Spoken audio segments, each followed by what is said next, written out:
Jesús fui hallado por su gracia y por su amor. Fui por él salvado. Es Jesús el Señor, mi esperanza eterna. Él me amó y me salvó en su gracia tierna. Es Jesús mi Salvador, pongo mi confianza, toda mi necesidad, su plena abundancia. Es Jesús el Señor, mi esperanza eterna. Él me amó y me salvó en su gracia tierna. Cerca de mi buen pastor vivo cada día, toda gracia en su Señor halla el alma mía. Es Jesús el Señor, mi esperanza eterna. Él me amó y me salvó en su gracia tierna.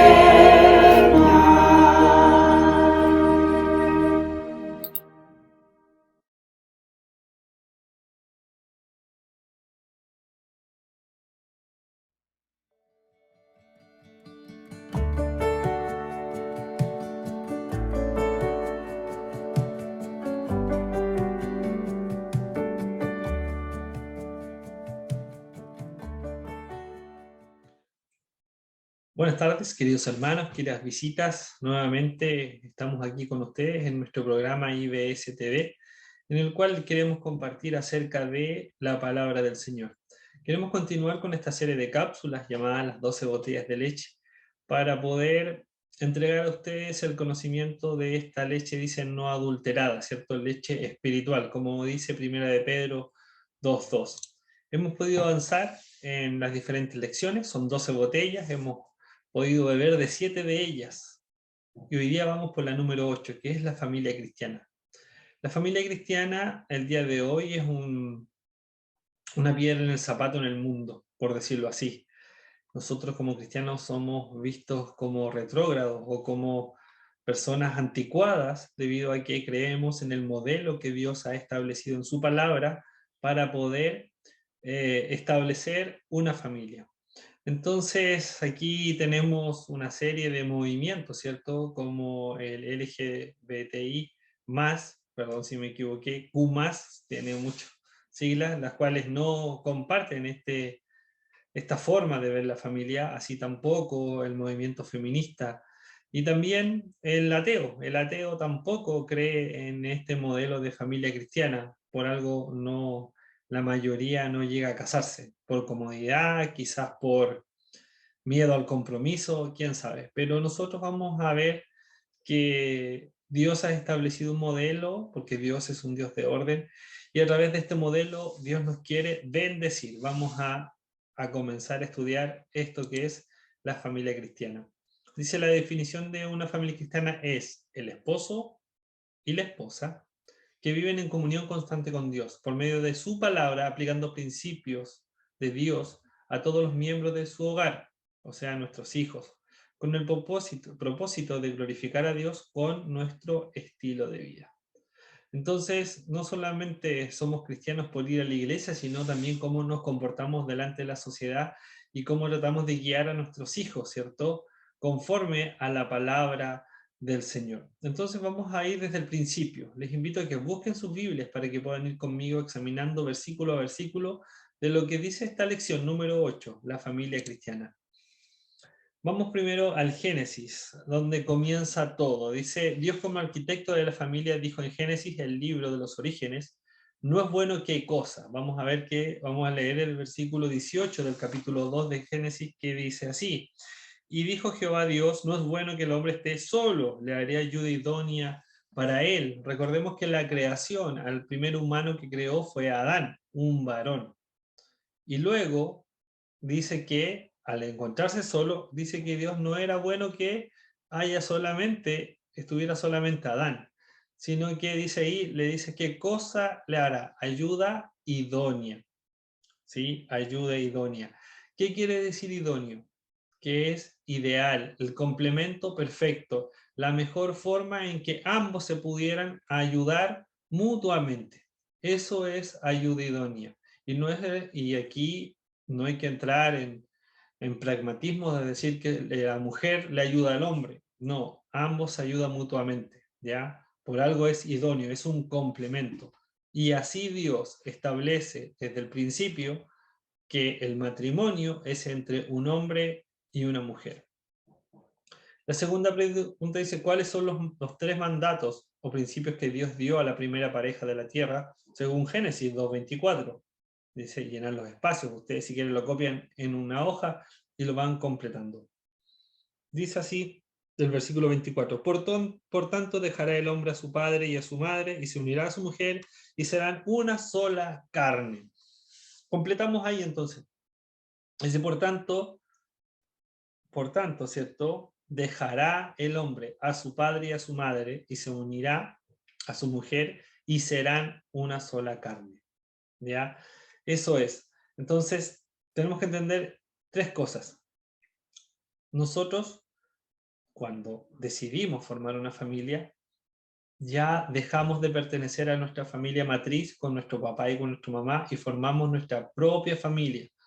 Es bueno, es recomendable, según la palabra del Señor, que nos desliguemos de nuestra familia principal y formemos nuestra propia familia. La tenemos que dejar y hacernos responsables. Sabemos que en el día a día, ahora, actualmente, por diversas razones, a veces los matrimonios quedan viviendo con los suegros de uno o del otro y generalmente hay algún tipo de inconveniente. ¿Por qué? Porque no es su casa, no es su familia. Y cada varón tiene que aprender a responder por su propia familia. Por eso es que dice que tiene que dejar a su padre y a su madre.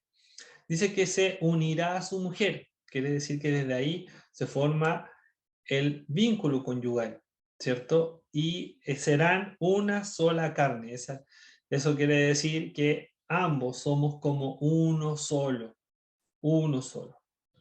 La pregunta que está ahí dice, ¿crees que estos principios están vigentes al día de hoy? ¿Sí o no? Responde la pregunta. Para mí, la Biblia es desde el principio hasta el fin una sola.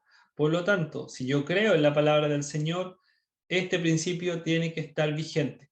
Ahora, cada hombre o cada mujer es libre de hacer caso o obedecer a la palabra del Señor o desobedecerla.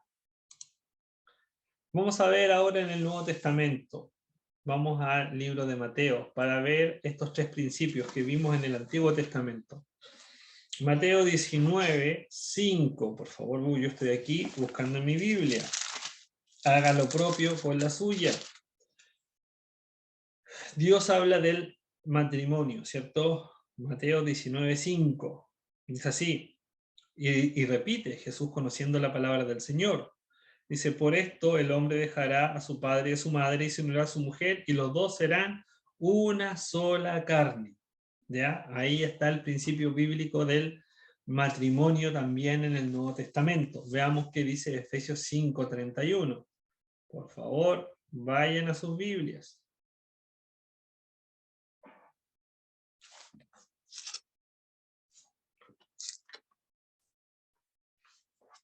Dice así, vuelve a recalcar el apóstol Pablo, conociendo la ley, conociendo lo que dijo Cristo, Por esto dejará el hombre a su padre y a su madre, y se unirá a su mujer, y los dos serán una sola carne.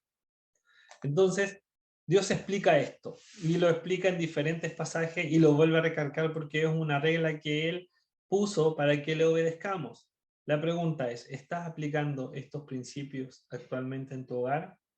Si la respuesta es sí, el Señor te ayudará. Si la respuesta es no, es busca, te diría que por favor busques al Señor. Dice la pregunta número 4, o avanzando en lo que dice la 4, dice, la unidad del matrimonio es mandato de Cristo, según Mateo 19:6. Vamos a ver, y lo acabamos de leer, pero de dos maneras vamos a recalcar esto. Vamos a dejar marcado este pasaje de Efesios porque luego lo vamos a volver a ver. Vamos a Mateo 19:6, donde habla del matrimonio y el divorcio. Mateo 19:6 dice así: así que ya no son ya más dos, sino una sola carne. Por tanto, lo que juntó Dios no lo separe el hombre. Esto actualmente es una controversia. Existe una ley de divorcio, existen las formas para poder separar a las familias y hay casos en que lamentablemente no se puede continuar. Ahora, ¿qué quiere decir esto? Que, ya, bueno, respondiendo a la pregunta, ya no son dos, sino una sola carne. Quiere decir que es como el cuidarse. Si yo tengo autocuidado con mi persona, tengo que tener exactamente el mismo cuidado por mi esposa. Y así mi esposa, el cuidado que tiene con ella misma, también lo tiene conmigo. O sea, no nos podemos y tenemos que evitar lastimarnos mutuamente, porque también me estoy hiriendo yo cuando lastimo a mi esposo o cuando mi esposa me lastima a mí, ella también se está lastimando. ¿Y qué quiere decir? Nosotros como cristianos creemos que en la providencia de Dios, Dios nos ayuda y nos da las directrices para escoger, ¿cierto?, a nuestra esposa. Dios pone en nuestro corazón el poder encontrarla y si nosotros le buscamos a Dios, Él nos va a bendecir. Por lo tanto, es Dios quien nos coloca delante de nosotros a nuestro esposo, a nuestra esposa, y Él nos juntó. Entonces, si Él tuvo la providencia de juntarnos por nuestros errores, es que tenemos que evitar la separación. Hay cosas que no se pueden, pero uno, si sigue la palabra del Señor, créanme que está muy cerca de tener éxito en la vida matrimonial y va a durar muchos años. ¿Qué es lo que hay que hacer? Obedecer la palabra del Señor y alejarse del pecado. Es así. Suena como retrógrado para algunos, suena como absolutista, como algo que es imposible de hacer. Bueno, con la ayuda del Espíritu Santo se puede lograr. Dice, Dios ordena un hogar con ciertos roles para cada uno de sus miembros. ¿Cuáles son las responsabilidades de la esposa? Les invito a que por favor vayamos a Tito 2.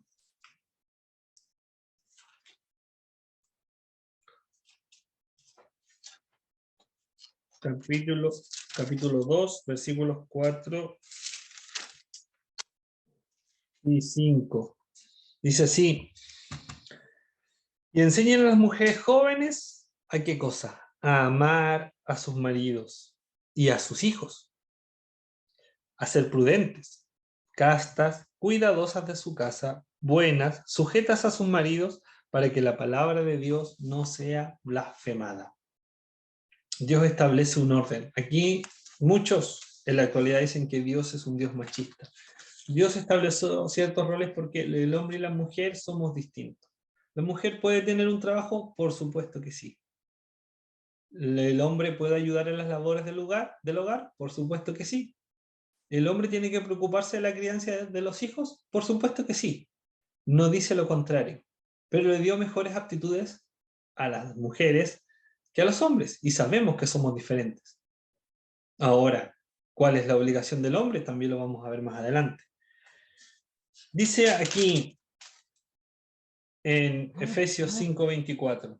Así que como la iglesia está sujeta a Cristo, así también las casadas lo estén a sus maridos en todo. eso no significa que el hombre pueda trapear con el piso con la mujer. Recordemos lo que dice la pregunta número 4, que somos una sola carne. Por lo tanto, tenemos que honrar a la mujer, honrar a nuestras esposas, ¿sí? Pero la esposa tiene que también, ¿cierto?, estar sujeta al marido, porque se supone que el marido, teniendo la responsabilidad sobre el hogar, tiene que tomar las mejores decisiones, pero no en beneficio personal, sino que en beneficio de ambos. ¿Por qué? Porque somos una sola carne. Efesios 5:33 dice, por lo demás, cada uno de vosotros ame también a su mujer como a sí mismo. Y la mujer, ¿qué dice? Respete a su marido. ¿Sí? Respete a su marido. No quiere decir que ande sumisa, agachada, que no tenga opinión, sino que lo trate con decoro, que no lo insulte. Vemos hoy día cómo algunas parejas se tratan, inclusive con garabatos, se tratan muy mal. A veces como chiste, pero a veces pasan en el momento de rabia y lo dicen igual. Y las mujeres denostan a los hombres. Y así también los hombres también a las mujeres. Seguimos aquí avanzando. Dice cuáles son los roles del marido en el hogar, según la Biblia. El 25. Miren, usted puede leer este libro de Efesios en el capítulo 5, que habla acerca del matrimonio, haciendo la alusión de cómo es la vida del matrimonio entre Cristo y la iglesia, y también entre el esposo y la esposa. Y puede subrayar en su Biblia, la puede rayar. Dice el versículo 25, que dice, y esto es algo que a veces conversamos entre los varones, en ninguna parte de este pasaje dice que las entendamos. No podemos entender a las mujeres, este es un chiste, no hay quien entienda a las mujeres. Y es cierto, a veces es muy difícil, pero Dios en vez de eso nos manda. Dice, maridos, amad a vuestras mujeres. ¿Y qué tipo de amor tiene que ser? ¿Solamente un amor carnal? No. Así, este es el tipo de amor que tenemos que tener con nuestra mujer, así como Cristo amó a la iglesia y se entregó a sí mismo por ella. Tenemos que estar dispuestos a dar la vida por nuestras esposas. Puede también ver en el versículo 28 que habla, así también los maridos deben amar a sus mujeres como a sus propios cuerpos. Los maridos deben amar a sus mujeres como a sus propios cuerpos, y el que ama a su mujer, a sí mismo se ama. Tenemos que amar y amar a nuestras esposas. A veces tenemos conflictos, todos los matrimonios tienen conflictos, y definitivamente a veces el amor se escapa de ahí. Pero al final del día tenemos que mantener ese amor, porque si lo vemos con el ejemplo de Cristo, a pesar de que nosotros somos pecadores, perdidos, Él nos amó tanto que entregó su vida y nos perdonó. Así que no queda de otra. La primera carta de Pedro, capítulo 3, versículo 7, dice cómo tenemos que ser nosotros, cuál es nuestra responsabilidad. Vosotros, maridos, igualmente vivid con ellas sabiamente, dando honor a la mujer. Mire qué importante, como a vaso frágil y como a coherederas de la gracia de la vida, para que vuestras oraciones no tengan estorbo. Entonces, nosotros tenemos que entender que cómo es el trato con nuestra mujer. No puede ser, o con nuestra esposa, no puede ser un trato áspero, no puede ser un trato en que la estemos insultando, sino todo lo contrario. Tenemos que vivir con ellas sabiamente. Eso es algo que a veces nos cuesta. Perdemos la sabiduría y solamente actuamos según impulsos. Tenemos que darle honor a la mujer, no podemos denostarla. Entonces, es parte de esta familia principal, el esposo y la esposa. Ahora vamos a otra parte de la familia, que son los hijos. ¿Qué nos habla Efesios 6? Que también nos habla de los hijos, habla de la familia. Efesios habla mucho de la familia, el matrimonio. Dice Efesios 6, del 1 al 3. Dice, y aquí también, jóvenes, esto tienen que entenderlo. ¿Cuáles son las responsabilidades de los hijos y cuáles son las responsabilidades de los padres? ¿Qué dice? Hijos, obedeced en el Señor a vuestros padres. ¿Por qué? Porque esto es justo. ¿Por qué si yo no quiero hacer esto? Bueno, el papá tiene la razón. Claro, hay papás que son abusivos. Es cierto, hay papás que a veces se les pasa la mano. Hay papás que no tienen cariño. Es cierto. Dios en principio sí dice que le obedezcamos, que nosotros como hijos tenemos que obedecer a nuestros padres. Dice el versículo 2, y esto es muy importante: honra a tu padre y a tu madre. ¿Qué cosa? Que es el primer mandamiento con promesa. ¿Cuál es la promesa? Para que te vaya bien y seas de larga vida sobre la tierra. Entonces, ¿cuál es la responsabilidad de los hijos? Honrar a sus padres. ¿Para qué? Para que les vaya bien. ¿Y cuál es la responsabilidad del padre? Aquí tenemos que leer el versículo 4, que no está mostrado, no está aquí en la lámina, pero yo la tengo marcada en mi Biblia. Y vosotros padres, ¿qué es lo que tenemos que hacer? No provoquéis a ira a vuestros hijos, sino criarlos en disciplina y en amonestación del Señor. La amonestación del Señor va acompañada de amor. Si bien es cierto, Dios es un Dios justo y cuando nosotros nos equivocamos nos amonesta y tenemos que sufrir la disciplina, pero por otro lado nos extiende su mano de misericordia y nos perdona. Tenemos que castigar, pero sin ira. Tenemos que reprender, disciplinar, pero sin ira. Eso es lo que dice el Señor. Criarlos en disciplina y amonestación del Señor. Vamos a ver que todo este hogar tiene que participar del amor. Es la mejor manera que Dios nos ha dejado y en su palabra nos ha mostrado de que la manera de poder establecer esta familia según las características de Dios es basado en el amor. Y el amor tiene aquí mostrado en primera carta de los Corintios 13, del 4 al 7, tiene 11 características. Vamos a ver, vamos a leer primera carta de los Corintios 13, desde el 4 al 7, y vamos anotando. Dice, el amor es sufrido, primera cosa. ¿Ya? No es fácil. Siempre uno sufre por amor. ¿Has escuchado esa frase? Sufrí por amor. Bueno, nosotros a veces sufrimos por amor, pero no por un amor de pareja, sino que sufrimos el amor en nuestra familia, porque amamos a nuestros hijos. El amor es benigno, van dos. Siempre busca lo bueno. El amor no tiene envidia. El amor no es jactancioso. No nos burlamos de los demás. No se envanece. Aquí no cabe nada de lo que puede ser el orgullo. El amor no hace nada indebido. Yo por amor a los demás, por amor a mi esposa, por amor a mis hijos, no hago algo que no convenga. No busca lo suyo. ¿Sí? No se irrita. El amor no guarda rencor. El amor todo lo sufre, todo lo cree, todo lo espera y todo lo soporta. Entonces, si nosotros tenemos este concepto de amor, es muy distinto al amor de pareja o al amor sentimental, sino que es un amor duradero, como es el amor que Cristo nos mostró a nosotros, que es un amor eterno. Y bajo esas características nosotros podemos ver de formar una familia cristiana, con papá, mamá y los hijos.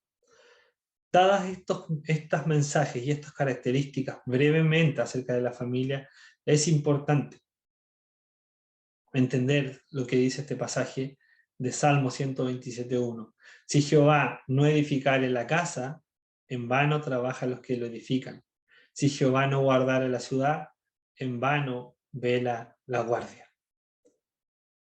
Quiere decir que tenemos que dejar actuar a Dios en nuestras vidas por medio de su palabra y poder llevar a cabo esta hermosa institución que es la familia que Dios ha establecido.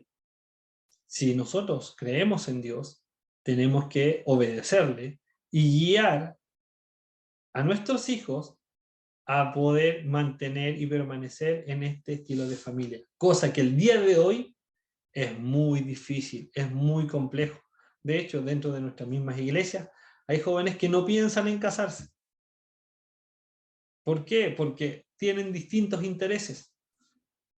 La sociedad ha cambiado. Están bombardeados de mucha información y de mucha información errónea, según la palabra del Señor. La Biblia, déjenme decirles, no pasa de moda. Dios es uno solo desde el principio hasta el fin, porque Él es el alfa y el omega. Así que guardemos la palabra del Señor. Espero que esto haya sido de bendición para cada uno de ustedes y los dejo con este versículo. Que el Señor les bendiga.